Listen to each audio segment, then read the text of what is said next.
तो नमस्कार दोस्तों, हिंदी सरोज के इस YouTube चैनल पर मैं डॉक्टर सुमित गौतम आप सभी का हार्दिक अभिनंदन करता हूं, आप सबका स्वागत करता हूं और आप सभी को गांधी जयंती की हार्दिक शुभकामनाएं।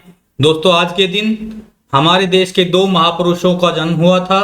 एक राष्ट्रपिता महात्मा गांधी जी और दूसरा लाल बहादुर शास्त्री जी। दोनों ने देशभक्ति की, देश के लिए बहुत बड़े बड़े काम किए, लेकिन दोनों का काम करने का तरीका बिल्कुल अलग था। और इसी प्रकार हमारा भी काम करने का थोड़ा सा अलग तरीका है।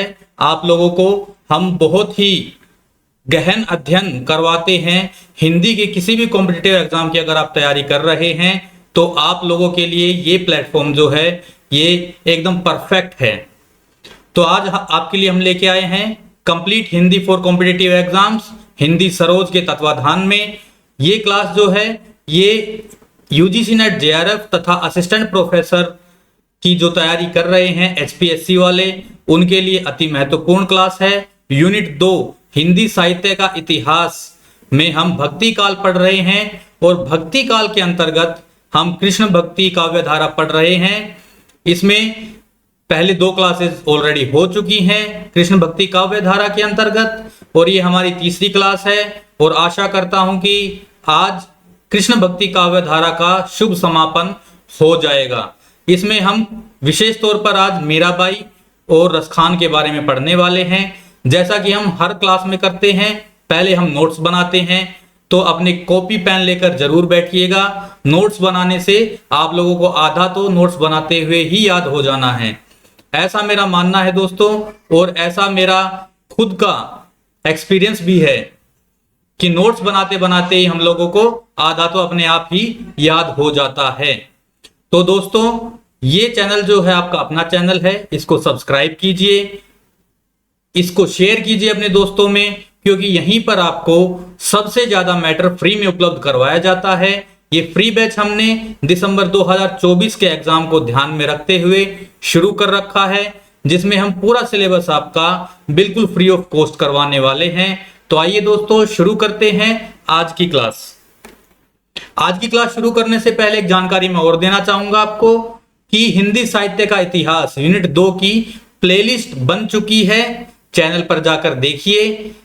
1 से लेके 26 क्लासेज इसमें हो चुकी हैं। आज ये 27वीं क्लास होने वाली है, जो कि साथ ही साथ इसमें अपलोड कर दी जाएगी।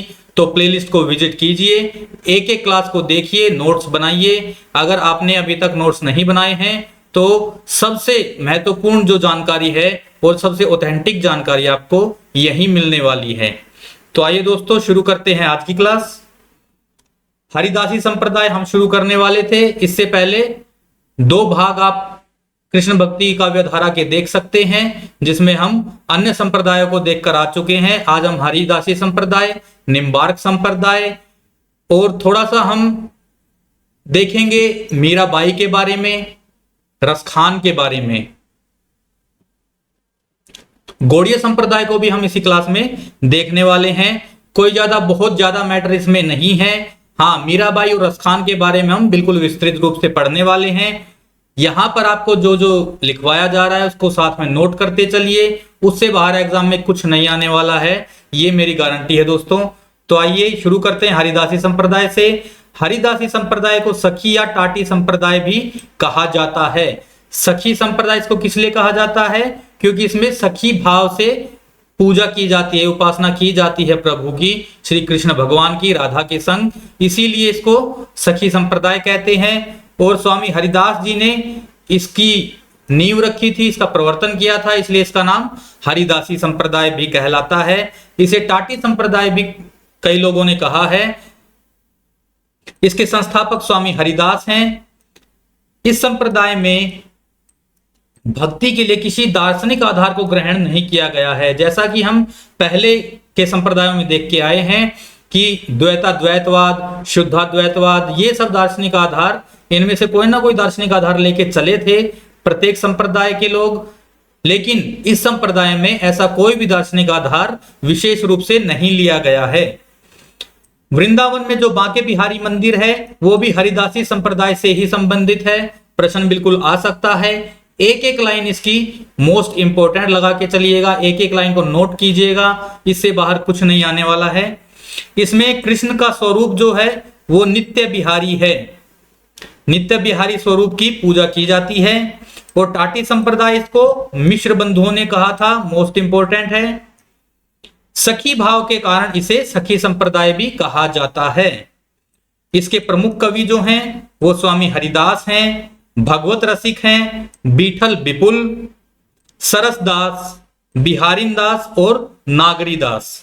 नागरीदास के ही भाई सरसदास थे, नागरीदास के भाई थे, सगे भाई थे सरसदास, तो ये संबंध भी याद रखिएगा। इस संप्रदाय को शुक्ल तथा मिश्र बंधुओं ने निम्बार्क संप्रदाय की ही एक शाखा माना है। ये मोस्ट इंपोर्टेंट पॉइंट है इसके बारे में कि रामचंद्र शुक्ल जी और मिश्र बंधु हरिदासी संप्रदाय को निम्बार्क संप्रदाय की ही एक शाखा मानते हैं। स्वामी हरिदास के बारे में हमें क्या क्या जानना है देख लेते हैं। इनका समय जो है 1478 ईस्वी से 1573 ईस्वी माना जाता है। सिद्धांत के पद इनकी एक रचना है और केलीमाल इनकी एक रचना है। ये दो ही रचनाओं के नाम हमें याद रखने हैं। और केलीमाल के बारे में महत्वपूर्ण हमें ये याद रखना है कि इसमें 110 पद हैं जिनमें कि राधा कृष्ण की रास लीलाओं का चित्रण किया गया है। 110 पद याद रखिएगा। स्वामी हरिदास बहुत बड़े संगीतज्ञ माने जाते हैं। ऐसा माना जाता है कि तानसेन ने इनसे संगीत की शिक्षा ग्रहण की थी। ऐसा ही सेम हम गोविंद दास के बारे में भी देख के आए हैं कि उनसे तानसेन ने संगीत की शिक्षा ग्रहण की थी। तो दोस्तों ऐसा हो सकता है कि दोनों से ही उन्होंने संगीत की शिक्षा अलग अलग समय में ग्रहण की हो। एक ही गायक के, एक ही संगीतज्ञ के दो संगीतज्ञ गुरु अलग अलग समय में हो सकते हैं, ऐसी कोई बड़ी बात नहीं है। तो इस बात में कंफ्यूज नहीं होना है कि तानसेन के दो दो गुरु कैसे हो गए। ठीक है दोस्तों, आगे चलते हैं। तानसेन ने इनसे संगीत की शिक्षा ग्रहण की थी। कृष्ण भक्ति में इन्होंने रूप और प्रेम को सिद्धांत माना है।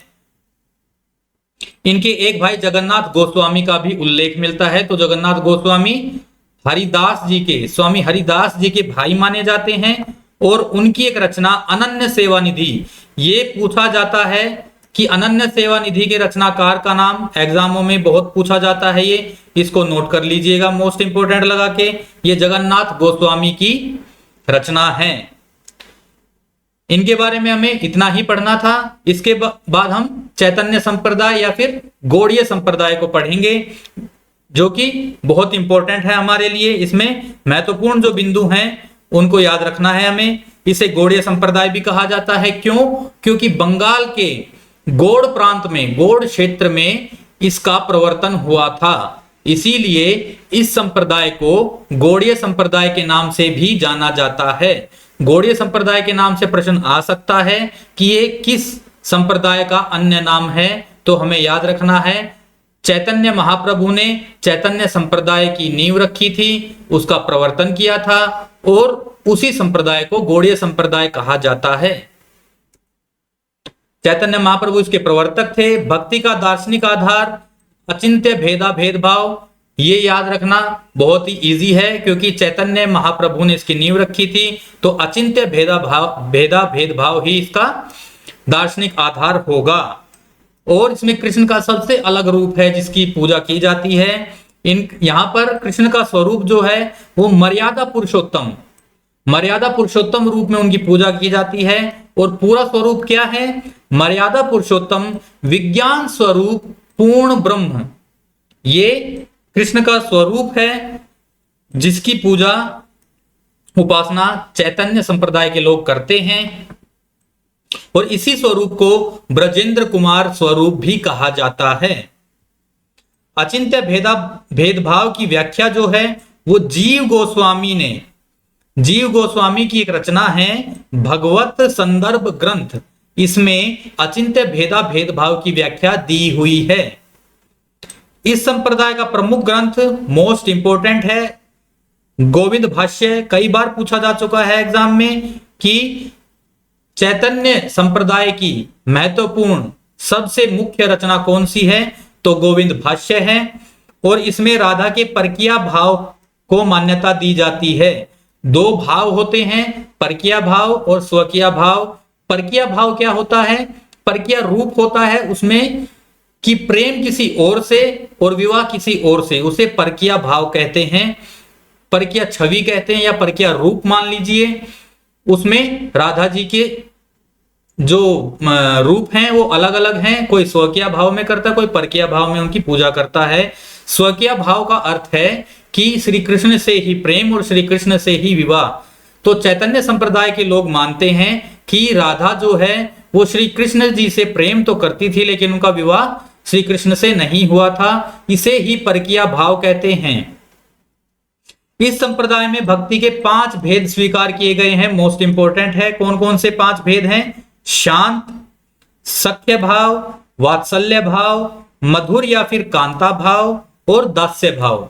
इन 5 भावों से भक्ति इस संप्रदाय में की जाती है और ये मोस्ट इंपोर्टेंट है। प्रत्येक संप्रदाय में कोई एक भाव से उपासना की जाती है राधा कृष्ण के स्वरूप की, लेकिन ये संप्रदाय है इसमें 5 भावों में आप उपासना कर सकते हैं। इन 5 में से किसी भी एक भाव को चुनकर या फिर उन सभी भावों में या फिर अलग अलग 1 2 3 4 कितने भी भावों में आप उपासना इस संप्रदाय के अंतर्गत कर सकते हैं। अगर आप इस संप्रदाय में दीक्षित हैं तो इन 5 में से किसी भी भाव से आप आराधना कर सकते हैं राधा कृष्ण की। आगे देखते हैं इसके प्रमुख कवि जो हैं वो राम राय हैं, सूरदास मदन मोहन, गदाधर भट्ट, चंद्र गोपाल, भगवान दास, माधव दास माधुरी और भगवत मुदित, ये जो हैं इस संप्रदाय के प्रमुख कवि हैं। इन सभी कवियों को हमें विस्तृत रूप से नहीं पढ़ना है दोस्तों, जो मुख्य हैं, जो पूछे जाते रहे हैं एग्जाम में और जो मोस्ट इंपोर्टेंट हैं उन्हीं को हम पढ़ने वाले हैं। एक तो चैतन्य महाप्रभु को हम पढ़ने वाले हैं और दूसरा हम गदाधर भट्ट को पढ़ेंगे थोड़ा सा। तो चैतन्य महाप्रभु के बारे में देख लेते हैं। इनका जन्म 1486 ईस्वी में बंगाल के नवद्वीप नामक स्थान पर हुआ था। ये नवद्वीप जो है ये नवद्वीप भी कहलाता है दोस्तों। तो नवद्वीप या नवद्वीप कोई भी आए, इनमें हमें कोई डाउट नहीं रखना है, दोनों एक ही स्थान का नाम है, कहीं नवद्वीप तो कहीं नवद्वीप लिखा मिलता है। इनका निधन 1533 ईस्वी में और बचपन का नाम इनका विश्वंभर बताया जाता है। इनके घर के और भी नाम हैं जो पूछे जा सकते हैं, निमाई, गौरांग और गौर। इस गौरांग नाम से इनके शिष्य ने एक रचना भी लिखी है।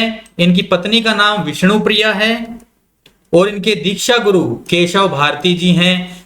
केशव भारती ने ही इनको कृष्ण चैतन्य का नाम दिया था।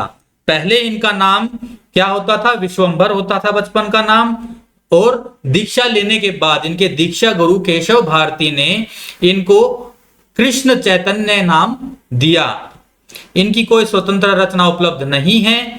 इन्होंने जयदेव की गीत गोविंद की रचना की टीका लिखी गोविंद भाष्य के नाम से, और ये मोस्ट इंपोर्टेंट है। गोविंद भाष्य जो है वो गीत गोविंद की टीका, दोनों में गोविंद शब्द आया है, इनको याद रखना बहुत मुश्किल नहीं होगा। गीत गोविंद की टीका है गोविंद भाष्य, जो कि चैतन्य महाप्रभु ने लिखी है। इसमें हम सूरदास मदन मोहन को थोड़ा सा देख लेते हैं। इसी संप्रदाय में दीक्षित सूरदास मदन मोहन, इनका जन्म 1513 ईस्वी के आसपास, और इनकी भी कोई स्वतंत्र रचना उपलब्ध नहीं है। तो जिस कवि की दोस्तों स्वतंत्र रचना उपलब्ध नहीं है, उनका पदों का संकलन किसी न किसी संकलनकर्ता ने, किसी प्रकाशक ने किया होगा। वो रचना हमें याद रखनी होती है क्योंकि एग्जाम में वो पूछ ली जाती है।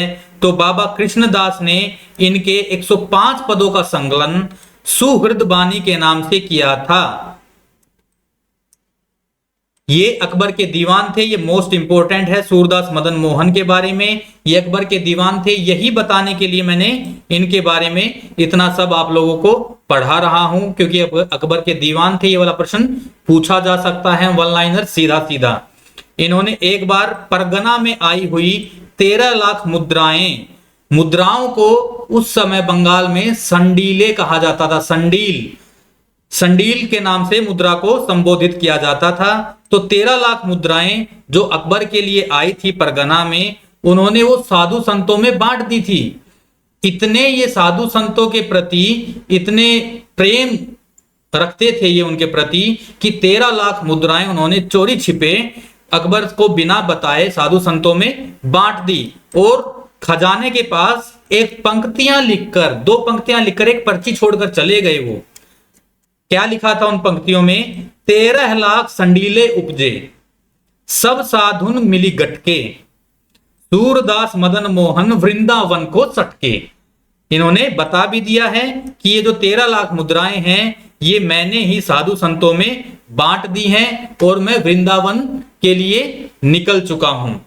ये उन्होंने पंक्तियां लिखकर वहां पर रख दी।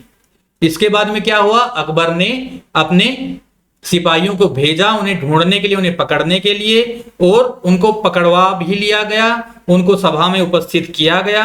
लेकिन अकबर ने जब पूरी कथा सुनी, इनकी जो साधु संतों की व्यथा उन्होंने सुनी, वो सब सुनकर इन्हें क्षमा कर दिया और इनको कोई सजा नहीं दी थी। गदाधर भट्ट के बारे में देख लेते हैं। इनका रचना काल जो है, ये भट्ट जो है ये अशुद्ध लिखा हुआ है, इसको शुद्ध कर लीजिए, ये टाइपिंग मिस्टेक है। गदाधर भट्ट, भट्ट इस प्रकार लिखा जाएगा। इनकी जो रचना काल है इनका 1540 ईस्वी से 1565 ईस्वी माना जाता है। इनके जन्म और निधन का जो सन है वो ज्ञात नहीं है दोस्तों। इनकी रचनाएं जो हैं 2 हैं, बानी और ध्यानमाला। ये 2 रचनाएं हमें इनकी याद रखनी है। और ये राम राय के छोटे भाई थे। इसी संप्रदाय में दीक्षित राम राय एक कवि, उनके छोटे भाई हैं गदाधर भट्ट। इनकी संस्कृत रचनाएं जो हैं वो उपलब्ध हैं। श्री राधा माधव भाष्य, गायत्री भाष्य, श्री राधा माधवाष्टक और ब्रिज भाषा की रचनाएं जो हैं इनकी मानी जाती हैं। चंद्र 84, अष्टयाम, सेवा सुधा, गौरांग अष्टयाम, राधा विरह और ऋतु विहार। ये गौरांग अष्टयाम जो है ये बहुत इंपॉर्टेंट है, इसे याद रखिएगा, ये पूछी जा सकती है। और इसमें गायत्री भाष्य ये मोस्ट इंपॉर्टेंट है। और बानी तथा ध्यानमाला, ये 4 रचनाएं इनकी याद रखिएगा, इन्हीं में से पूछा जाएगा। निम्बार्क संप्रदाय, निम्बार्क संप्रदाय जो है ये राधा कृष्ण भक्ति का, कृष्ण काव्य धारा के अंतर्गत ये सबसे पुराना संप्रदाय, सबसे प्राचीन संप्रदाय ये माना जाता है, जिसके प्रवर्तक आचार्य निम्बार्काचार्य जी हैं। और प्रवर्तन वर्ष जो है देख लीजिए 1182 ईस्वी है, सबसे प्राचीन ये संप्रदाय है। और भक्ति का आधार क्या है? द्वैताद्वैतवाद। इसके बारे में एक एक पॉइंट आप याद रखिएगा, कोई बहुत ज्यादा इसमें नहीं है, बहुत विस्तृत जानकारी इसमें हमें नहीं रखनी है, लेकिन जितनी आपको बताई जा रही है उसे नोट करते चलिए और उसको पूरी तरह से याद कर लीजिएगा। इसमें कृष्ण का जो स्वरूप है वो लीला बिहारी है और श्री कृष्ण भक्ति से संबंधित यह सबसे प्राचीन संप्रदाय है। और इसी संप्रदाय का एक नाम सनकादि संप्रदाय है, तो सनकादि संप्रदाय के नाम से पूछा जा सकता है। इसके प्रथम उपदेष्टा का नाम श्री हंस भगवान है। श्री हंस भगवान इसके प्रथम उपदेष्टा रहे हैं इस संप्रदाय के। और क्रम जो है निम्बार्काचार्य जी तक का क्रम जो है वो हमें याद रखना है। गुरु शिष्य परंपरा किस प्रकार चली, तो सबसे पहले श्री हंस भगवान जो प्रथम उपदेष्टा हुए इसके, उसके बाद में सनकादि, उसके बाद में नारद मुनि और उसके बाद में आचार्य निम्बार्क। ये जो है गुरु शिष्य परंपरा याद रख लीजिएगा। हो सकता है कि नेट जेआरएफ या फिर असिस्टेंट प्रोफेसर वाला एग्जाम में ना पूछा जाए, लेकिन इंटरव्यू में ये पूछा जा सकता है, इसे याद रखना है हमें। इस संप्रदाय में राधा कृष्ण के युगल रूप की उपासना की जाती है। इस संप्रदाय के मंदिरों में राधा की मूर्ति कृष्ण के वाम भाग में होती है। कृष्ण के बाएं साइड में राधा की मूर्ति होती है। जो नॉर्मली हम मंदिरों में जो राधा कृष्ण की मूर्ति देखते हैं, जिनकी उपासना हम करते हैं, वो निम्बार्क संप्रदाय के अंतर्गत ही है, जहां पर राधा जी जो हैं वो श्री कृष्ण जी के बाएं तरफ विराजमान रहती हैं, खड़ी रहती हैं। वो जो है निम्बार्क संप्रदाय के अंतर्गत आने वाली उपासना पद्धति की मूर्तियां हैं। और ये जो नारद मुनि हैं, इसमें जो नारद मुनि का नाम आया है इन क्रम में, ये नारद मुनि नारायण नारायण करने वाले विष्णु भक्त जो परलोक में रहते हैं वो नारद मुनि नहीं हैं। ये एक ऋषि का नाम है जो कि इस गुरु शिष्य परंपरा में रहे हैं। नारद मुनि एक ऋषि का नाम है यहाँ, ये भगवान वाले नारद मुनि नहीं हैं। द्वैताद्वैतवाद को प्राचीन भेदा भेदभाव का नवीन रूप माना जाता है और इसमें स्वकीय भाव से आराधना की जाती है। अभी थोड़ी देर पहले बताया था आपको परकीय भाव और स्वकीय भाव। इस संप्रदाय में मात्र यही एक संप्रदाय है जिसमें स्वकीय भाव की प्रधानता दिखती है। इस संप्रदाय की प्रधान पीठ याद रखनी है, सलेमाबाद अजमेर राजस्थान में है। और वृंदावन में जो श्री जी की बड़ी कुंज है वो निम्बार्क संप्रदाय से संबंधित है। इसमें जो नारद मुनि है वो देवताओं वाले नहीं अपितु एक आचार्य हैं, एक ऋषि हैं। और इस संप्रदाय के प्रमुख कवि देख लेते हैं, श्री कृष्ण भट्ट या फिर श्री भट्ट भी नाम हमें मिलता है, हरिव्यास और परशुराम देव। इनके बारे में हमें खाली इनका नाम याद रखना है। निम्बार्काचार्य के बारे में हम थोड़ा सा विस्तृत जानकारी ले लेते हैं। इनका जन्म 1162 ईस्वी के आसपास माना जाता है और स्थान निम्बापुर गांव, जिला वेल्लारी, मैसूर के नजदीक है। यहां पर इनका जन्म स्थान है और इनका मूल नाम नियमानंद है। देखिए ये वेल्लारी मैसूर में इनका जन्म तो हुआ था, लेकिन इनकी जो कार्यस्थली है वो वृंदावन ही रही है, ब्रज क्षेत्र ही रहा है। ये छोटे से थे तभी ये वृंदावन के ब्रज क्षेत्र में आ गए थे। इनका मूल नाम नियमानंद है और इनके गुरु का नाम नारद मुनि है। इनके बचपन का नाम आरुणि था। इनके बारे में ये कथा बहुत प्रसिद्ध है, इसे देख लेते हैं। इनके चमत्कार की एक कथा है। एक बार मथुरा में नियमानंद अपने आश्रम पर एक जैन साधु से शास्त्र चर्चा कर रहे थे और शास्त्र चर्चा करते करते दोनों इतने लीन हो गए उसमें कि खाने का उन्हें विचार आया ही नहीं। और जब शाम ढल गई, जब सांझ हो गई, तब निम्बार्काचार्य जी महाराज को ध्यान में आया कि ये जो जैन साधु जी हैं इनको तो भोजन भी कराना था और सूर्य ढलने के बाद ये तो भोजन करते भी नहीं हैं। तो उनको बहुत बुरा लगा मन में। उन्होंने सोचा कि उनके कारण एक जैन साधु भूखा रहेगा। तभी उन्होंने अपनी माया से, अपनी भक्ति की जो इनके अंदर शक्ति थी उससे इन्होंने एक नीम के पेड़ के ऊपर से सूर्य से एक किरण फिकवाई। वो इनका भक्ति की शक्ति ही थी जिसके कारण ऐसा हो पाया था, परंतु इन्होंने ऐसा दर्शाया नहीं। इन्होंने सब चुपचाप किया। इन्होंने कहा कि वो देखिए सूर्य भगवान भी नहीं चाहते हैं कि आप आज भूखे रहें। उन्होंने भी सूर्य की किरण अचानक से नीम के ऊपर से फेंक दी है, तो आइए आप भोजन कर लीजिए। और फिर उनको भोजन करवाया गया और नीम के ऊपर से सूर्य के दर्शन करवाने वाला ही निम्बार्काचार्य। निम्बार्क का अगर आप संधि विच्छेद करेंगे तो नीम प्लस अर्क बनेगा, जिसका अर्थ है कि नीम का अर्क। और निम्बार्काचार्य जो इनका नाम पड़ा वो नीम से सूर्य के दर्शन कराने वाला, नीम से अर्क करवाने वाला, नीम का अर्क निम्बार्क। ठीक है दोस्तों, तो निम्बार्काचार्य नाम इनका इस प्रकार पड़ा था और इनकी कर्म भूमि जो है ब्रजमंडल ही रही है। भगवान सूर्य तथा श्री कृष्ण के सुदर्शन चक्र का अवतार इनको माना जाता है। ये मोस्ट इंपोर्टेंट पॉइंट रहेगा इनके बारे में। और इनका एक नाम सुदर्शन भी था। सुदर्शन भी इनका एक नाम माना जाता है क्योंकि ये अत्यंत सुंदर थे। निम्बार्काचार्य के शिष्यों का नाम देख लेते हैं। श्रीनिवासाचार्य, श्री ओटुंबाचार्य, श्री गौरमुखाचार्य, श्री लक्ष्मण भट्ट, ये इनके 4 शिष्यों के नाम हैं। नोट कर लीजिए, इनको याद कर लीजिए। निम्बार्काचार्य की रचनाएं देख लेते हैं।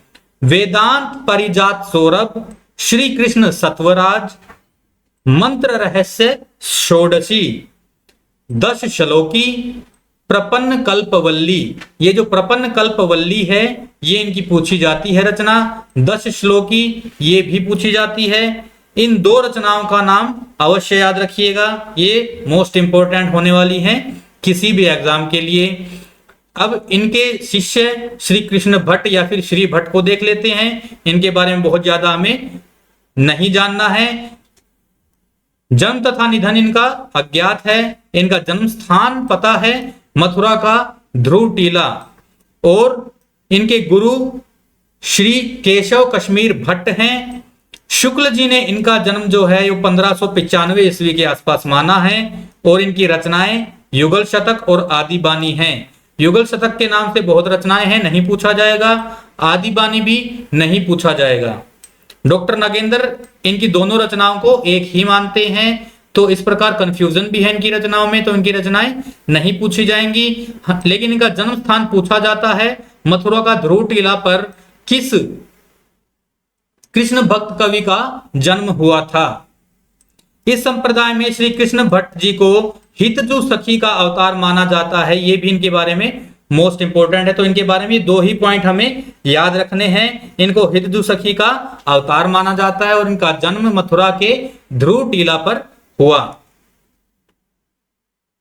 आगे देख लेते हैं। संप्रदाय निरपेक्ष कृष्ण भक्त कवि हमें पढ़ने हैं। सभी संप्रदाय जो हैं कृष्ण भक्ति से संबंधित वो हमने कर लिए हैं। अब संप्रदाय निरपेक्ष कृष्ण भक्त कवियों को हम देख लेते हैं, जिनमें हम मुख्य रूप से 2 कवियों को देखने वाले हैं, एक मीराबाई और दूसरा रसखान। और इन दोनों को पढ़ने के बाद इनके बारे में विस्तृत जानकारी प्राप्त करेंगे। बिल्कुल इनका पूरा विवरण हम लेंगे, नोट्स बनाएंगे पॉइंट बाय पॉइंट, और उसके बाद में आचार्य रामचंद्र शुक्ल जी के हिंदी साहित्य का इतिहास से भी इनके बारे में हम देखने वाले हैं। तो मीराबाई का जन्म जो है इसके बारे में संदिग्ध स्थिति है। रामचंद्र शुक्ल जी इनका जन्म जो है वो विक्रमी संवत 1573 मानते हैं, और इनका निधन विक्रमी संवत 1603 मानते हैं। जबकि डॉक्टर नगेंद्र जो है वो इनका जन्म 1504 ईस्वी और निधन 1558 से 1563 ईस्वी के बीच मानते हैं। इनका जन्म स्थान जो है वो कुड़की गांव मेड़ता राजस्थान है, और इनका निधन स्थान रणछोड़ दास मंदिर द्वारका गुजरात है। इनके पिता का नाम रतन सिंह और माता वीर कुंवर या फिर कहीं कहीं कमला नाम भी इनका मिलता है।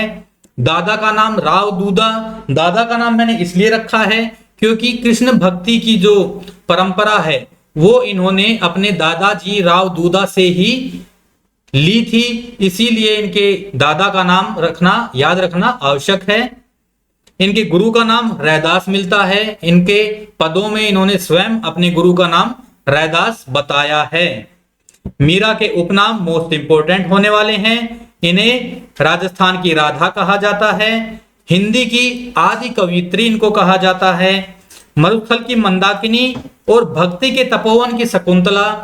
सुमित्रा नंदन पंत जी ने इनको ये उपाधियां दी हैं। ये दोनों उपाधियां सुमित्रा नंदन पंत जी ने दी हैं इनको। तो ये 4 जो उपनाम हैं इनके हमें याद रखने हैं, मोस्ट इंपोर्टेंट हैं। या तो प्रश्न पत्र में पूछ लेगा या फिर इंटरव्यू में भी पूछ सकता है। इन्हें कृष्ण भक्ति के संस्कार अपने दादा से प्राप्त हुए थे।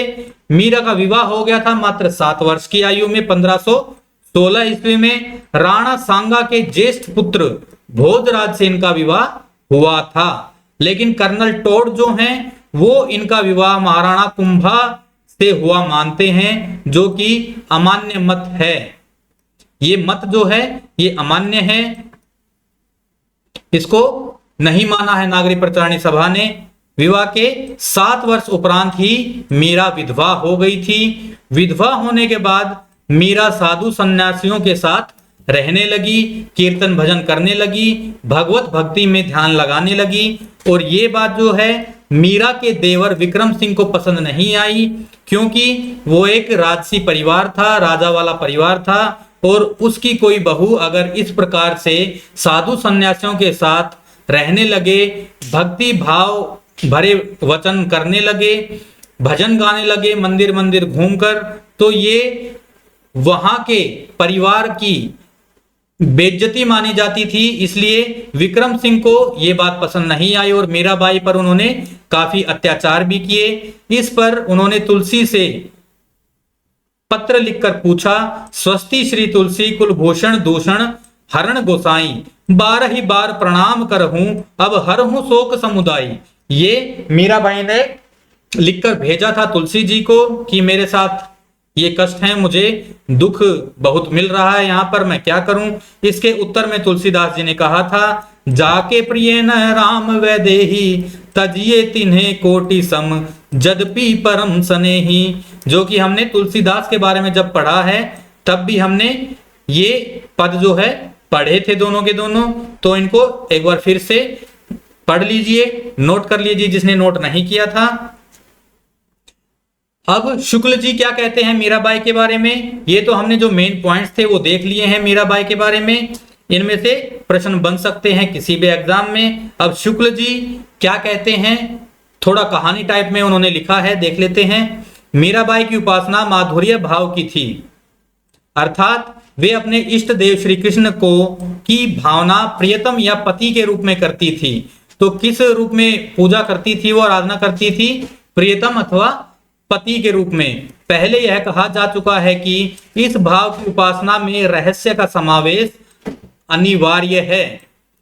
इसी ढंग की उपासना का प्रचार सूफी भी कर रहे थे, अतः उनका संस्कार भी इन पर कुछ अवश्य पड़ा। जब लोग इन्हें खुले मैदान मंदिरों में पुरुषों के सामने जाने से मना करते, तब ये कहती कि कृष्ण के अतिरिक्त और पुरुष कौन है जिनके सामने मैं लज्जा करूं। मीराबाई का नाम भारत के प्रधान भक्तों में है और इनका गुणगान नाभाजी, ध्रुवदास, व्यास जी, मलुकदास आदि सब भक्तों ने किया है। इनके पद कुछ तो राजस्थानी मिश्रित भाषा में हैं और कुछ विशुद्ध साहित्यिक ब्रज भाषा में, पर सब में प्रेम की तल्लीनता समान रूप से पाई जाती है। इनके बनाए 4 ग्रंथ कहे जाते हैं, नरसी जी का मायरा, गीत गोविंद की टीका, राग गोविंद, राग सोरठ के पद, ये इनके 4 ग्रंथ शुक्ल जी ने माने हैं। डॉक्टर नगेंद्र के हिसाब से इनके 11 ग्रंथ हैं जिनका नाम हम देख लेंगे आगे। इनके कुछ पद हैं, जो 2 पद हैं वो मोस्ट इंपोर्टेंट हैं, इन्हें हमें पढ़ लेना है, नोट कर लीजिए इनको। बसो मेरे नैनन में नंदलाल, मोहनी मूरत सांवरी सूरत, नैना बने रसाल, मोर मुकुट मकराकृत कुंडल, अरुण तिलक लिए भाल, अधर सुधारस मुरली राजती, उर्वै जंती माल, क्षुद्र घंटिका कटी तट शोभित, नुपुर शब्द रसाल, मीरा प्रभु संतन सुखदाई, भक्त वत्सल गोपाल। ये जो है मीराबाई जी का पद है, इसके 2 पंक्तियां देकर, कोई भी 2 पंक्तियां देकर पूछ लेता है कि निम्नलिखित पद किस रचनाकार के हैं, तो ये पद हमें याद रखना है। आगे एक पद और है, मन रे परसी हरि के चरण, सुभग शीतल कमल कोमल, त्रिविध ज्वाला हरन, मन रे परसी हरि के चरण, जो चरण प्रहलाद पर से इंद्र पद विहरन हो, इंद्र पद विहरन, जिन चरण ध्रुव अटल कीन हो, राखी आप ही शरण, मन रे परसी हरि के चरण, जिन चरण ब्रह्मांड भेटो, नख सिखो श्री भरन, जिन चरण प्रभु परस लीन्हे, तरी गौतम घरन, मन रे परसी हरि के चरण, जिन चरण धार्यो गोवर्धन, गर्भ मघवाहरन, दास मीरा लाल गिरधर, अगम तारन तरन, मन रे परसी हरि के चरण। ये जो है मीराबाई जी का पद है, बहुत ही मधुर पद है, सरस पद है। इसको नोट कर लीजिए, इसको याद कीजिए। ये प्रश्न में पूछा जा सकता है, कोई भी 2 पंक्तियां देकर रचनाकार का नाम पूछ लेंगे। आगे देख लेते हैं रसखान के बारे में। मीराबाई के बारे में इतना मोर देन सफिशिएंट है। रसखान के बारे में देख लेते हैं। ये दिल्ली के एक पठान सरदार थे। ये दिल्ली में रहते थे और वहां के एक पठान सरदार थे। ये इनकी प्रेम वाटिका नाम से एक रचना है, जिसमें इन्होंने स्वयं ही अपने शाही खानदान का उल्लेख किया है। क्या कहा है? देखी गदर हित साहिबी, दिल्ली नगर मसान, छिनही बादशाह बंस की, ठसक छाड़ी रसखान। ये पंक्ति इन्होंने स्वयं के बारे में, अपने खानदान के बारे में, शाही खानदान के बारे में कहा है। संभव है पठान बादशाहों की कुल परंपरा से इनका संबंध रहा हो। ये बड़े भारी कृष्ण भक्त और गोस्वामी विठल नाथ जी के बड़े कृपा पात्र शिष्य थे। ये कथन नोट कर लीजिए, मोस्ट इंपोर्टेंट कथन होने वाला है। ये एग्जाम की दृष्टि से पूछ लिया जाएगा कि ये कथन किसका है और किस भक्त कवि के बारे में ये कहा है। ये बड़े भारी कृष्ण भक्त और गोस्वामी विठल नाथ जी के बड़े कृपा पात्र शिष्य थे। इसे नोट कर लीजिए। 252 वैष्णवन की वार्ता में इनका वृतांत आया है। उक्त वार्ता के अनुसार ये पहले एक बनिए के लड़के पर आसक्त थे।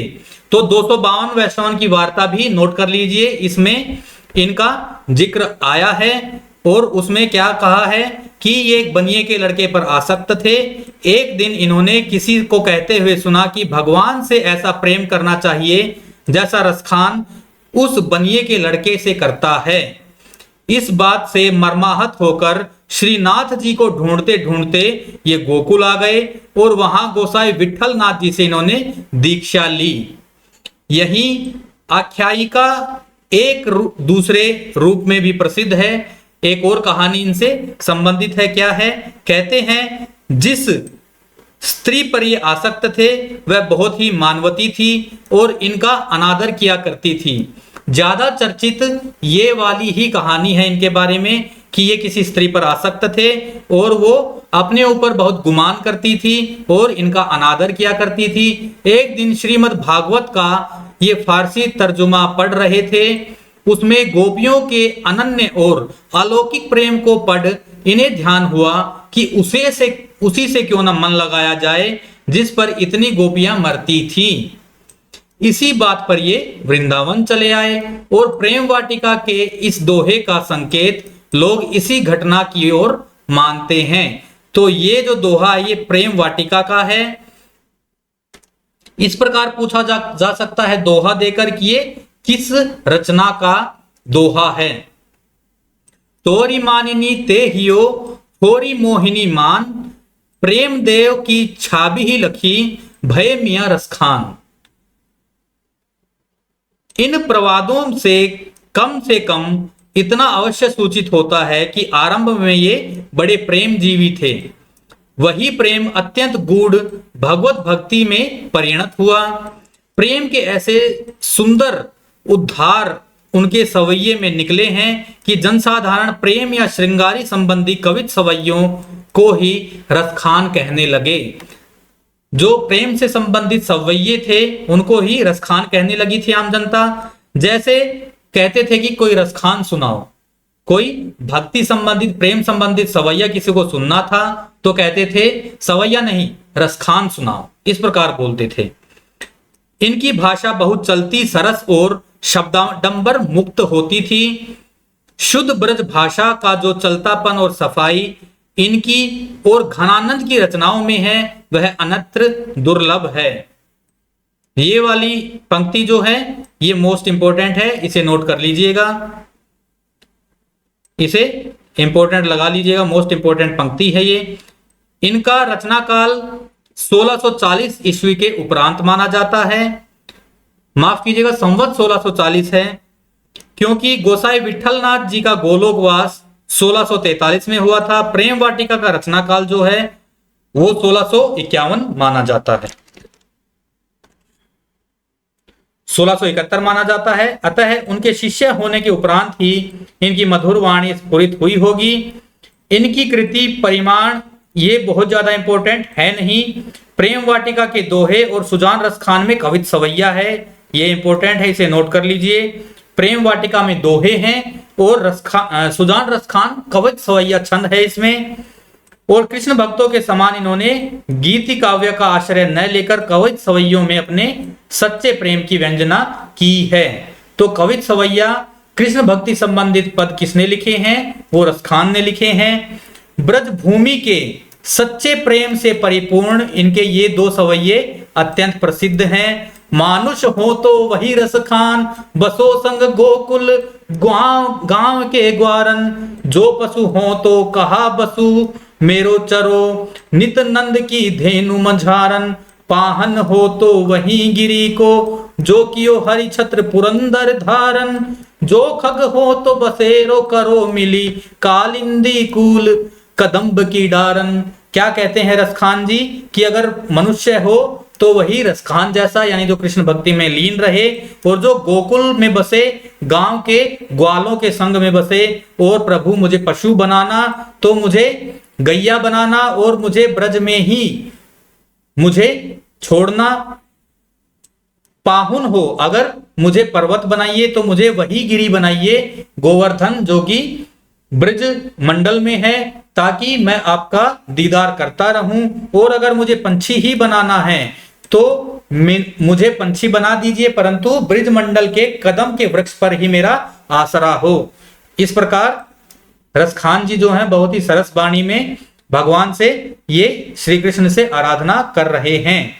या लकुटी अरु कमरिया पर राज तिन्हु, पुर के तजी डागे, आठहु सिधि नव निधि के मुख, नंद की गाय चराए बिसारो, नैनन सो रस खान जबे, ब्रज के बन बाग तड़ाग निहारो, केतिक ही कल धोत के धाम, करील की कुंजन ऊपर वारो। ये जो है रसखान का एक और सवैया है, ये इतना इंपॉर्टेंट नहीं है, इसको मोस्ट इंपॉर्टेंट लगाइएगा पहले वाले को, और इसे नोट भी कर लीजिए, ये पूछा जा सकता है एग्जाम में।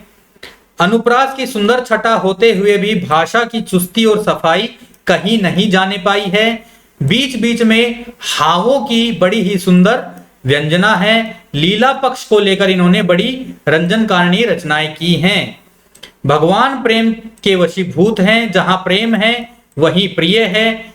इस बात को रसखान इस प्रकार कहते हैं, ब्रह्म में ढूंढो पुराणन गानन, वेद ऋचा सुनी चौगुन चायन, देखियो सुन्यो कब हूं न कहूं, वह कैसे स्वरूप ओ कैसे सुभायन, टेरत हेरत हारी पर्यो, रसखान बतायो न लोग लुगायन, देखो दुरु वह कुंज कुटीर में, बैठो पट पलोटत राधिका पायन। यानी कि मैंने सब जगह ढूंढा, ब्रह्म को पुराण में ढूंढा, कुरान में ढूंढा, वेदों में ढूंढा, उनको चौपाइयों छंदों में ढूंढा, ठीक है, और मैं टेर टेर के परेशान हूं, लेकिन कहीं नहीं मिले मुझे प्रभु। प्रभु जो हैं वो मुझे कुंज में ही मिले, और कहाँ मिले?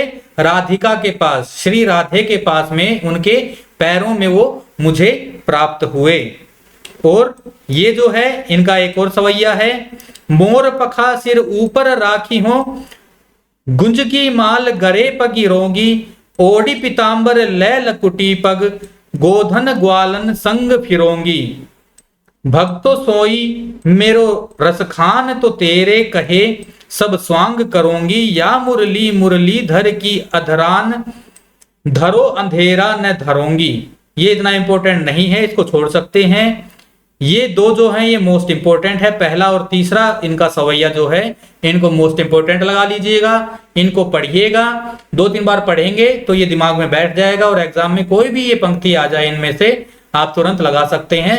रसखान की बहुत ही इंपॉर्टेंट ये कृष्ण काव्य धारा जो है ये हमारी यहीं पर समाप्त होती है, और आगे हम यूनिट 2 के फुटकल रचनाएं जो है भक्ति संबंधी वो हम पढ़ेंगे, वो हम अगली क्लास में देखते हैं दोस्तों।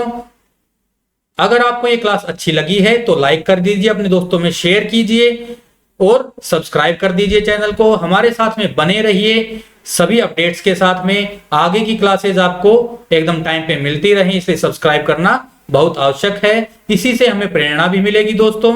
हम लोग आपको बहुत अच्छा मैटर इस प्रकार देते रहेंगे। तो मिलते हैं अगली क्लास में, जो कि यूनिट 7 हमारी 6 कहानियां उसमें हो चुकी हैं। 7वीं कहानी, अगली कहानी वाली यूनिट की क्लास होने वाली है। तो बने रहिए हमारे साथ में अगली क्लास तक, जो कि यूनिट 7 की कहानी वाली होने वाली है। तो मिलते हैं दोस्तों अगली क्लास में, तब तक के लिए जय हिंद, जय भारत।